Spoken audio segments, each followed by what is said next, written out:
to speak to them. Alan, thanks for hanging in through those technical difficulties. We're eager to hear what you think of the tax reform package passed by the Senate. Will it clear the House as well? Will it become reality? And is the market right in bidding up stocks to the degree that it is so far?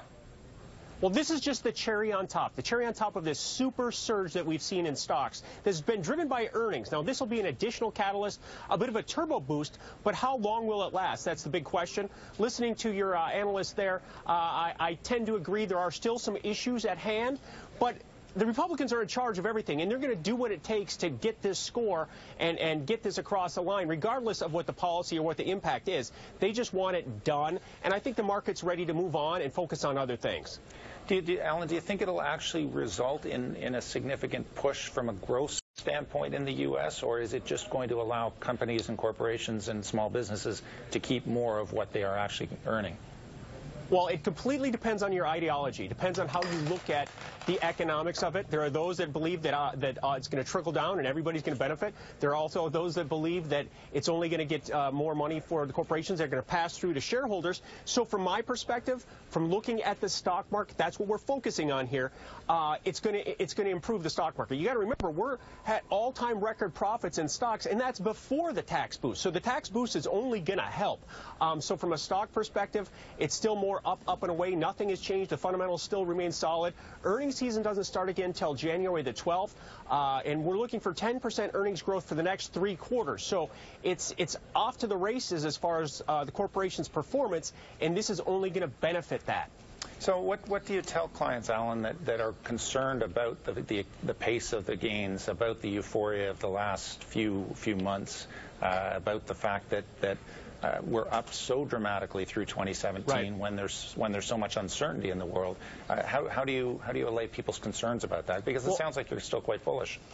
Yeah, still quite bullish. Number one, I'm an options guy, so I have my risk quantified by that. If I'm an options buyer, I'm buying additional time. Instead of buying 3-month options, I'm buying 6-month, 9-month, 12-month options because volatility is relatively low. I use options as a vehicle instead of buying or selling shares as a stock substitution strategy. So I have less risk, I'm tying up less money and so forth. But the other part right now is, if you're concerned or you want to or you have big profits, buy some puts, as protection. Buy some insurance. You would insure your house, your car, your life. Why not insure this portfolio? If there is some bumpiness here ahead, I'm still very positive. We are living through the buy high and sell higher type situation, and every dip has been an opportunity. And to show that, you can take the distance of these recent sell-offs and add on top of those old highs, and that's been the measure move target each and every time so far in history. It's going to continue to do that until it doesn't. So until it stops doing that, I'm still on board with buying dips. There's still opportunities, but you have to be very, very selective and not chase something that's up 50% in the last year. Maybe look at some sectors. You talked about energy. There's still some energy stocks that still have a lot more upside. Metal stocks, mining stocks, some of the sectors that haven't really participated as much. I think they'll play some catch up. We have less than 60 seconds left, Alan. What do you make of this idea out of Venezuela, the idea that the government may launch a oil-based cryptocurrency? What are people saying at the CME about that?